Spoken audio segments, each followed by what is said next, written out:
మొత్తం మేడారం జాతర అంతా ఎప్పుడెప్పుడా అని చూస్తున్నటువంటి తరుణం రాని వచ్చింది. ఈ రోజు బుధవారము సారలమ్మ తల్లి గద మీదకి వచ్చే రోజు. మనం ఈ రోజు కన్నెపల్లిలో సారలమ్మ తల్లి గుళ్ళు ఉన్నాము. వచ్చి మొక్కులు తీర్చుకుంటున్న వాళ్ళందరూ మొక్కులు తీర్చుకుంటున్నారు. అమ్మవారికి ఓడిబియ్యాలు పోయనికి నెత్తి మీద ఓడిబియ్యం పట్టుకొని తిరిగేటోళ్ళు తిరుగుతున్నారు. అమ్మవారికి పొద్దున్నే ప్రత్యేకమైనటువంటి పూజలన్నీ బాగానే గట్టిగా నిర్వహించారు. ఆడికెంచి ఇప్పుడు మళ్ళీ అమ్మవారికి చీర సార పెట్టి మనం ఆడవిళ్ళని ఇంట్లోకేసి బయటికి పంపిస్తే ఎట్లా పంపిస్తామో అట్లా కన్నపల్లికి సంబంధించినటువంటి కోడలు అంటే ఈ ఊరికి వచ్చింది. ఆ అమ్మ ఇక్కడే ఉన్నది. ఈయనే ఆ అమ్మ వాళ్ళ అత్తగారు కాబట్టి ఆ అమ్మ అత్తగారి ఇంట్లోకేంచి అమ్మగారిని చూడడానికి అమ్మని కలవనికే, నాయనని కలవనికే, కాకయ్యని కలవనికే, జంపన్న వాళ్ళ దగ్గర తమ్ముని కలవనికే బయలుదేరే తరుణంలో మనము మన ఇంటి ఆడపిల్ల నుంచి ఎట్లా సాగనంపుతామో అట్లనే వాళ్ళు కూడా మొత్తము చీరసారతోటి అమ్మకు పసుపు కుంకుమ ఓడిబియ్యము అన్నీ కూడా తయారు చేసుకొని అమ్మవారిని సాగదోలనికి రకరకాల పూజలు చేసుకున్నారు వాళ్ళు.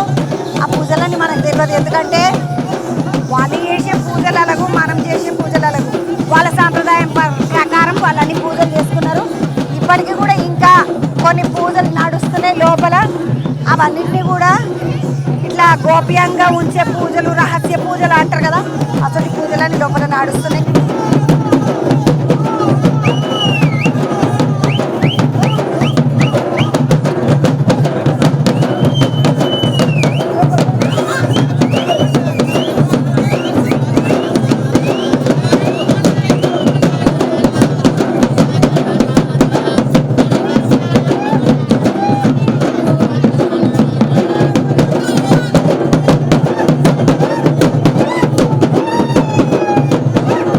పోలీసు వాళ్ళందరూ లోపలికి వస్తున్నారు. ఊరోళ్ళందరూ లోపలికి వచ్చే తరుణంలో ఇక ఇప్పుడు అమ్మవారిని తీసుకొని పోయేటటువంటి పంతులు ఎవరైతే ఉంటారో వాళ్ళందరూ కూడా ఇప్పుడు లోపలికి వచ్చేసిండ్రు.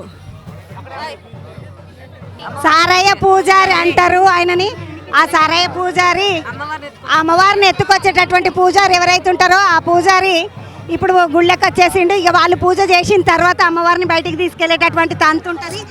అయితే వాళ్ళు బయటికి తీసుకుపోయేటప్పుడు కూడా ఎంతమంది కడుపు పండని ఆడవిళ్ళు ఎవరెళ్తుంటారో వాళ్ళందరూ కూడా ఇక్కడ మనం నిలబడ్డ జాగల బోర్ల వండుకొని ఉంటారు. వాళ్ళ మీదకించి అమ్మవారు పోతుంది కాబట్టి వాళ్ళకి కడుపు వండుతుందని ఒక నమ్మకము.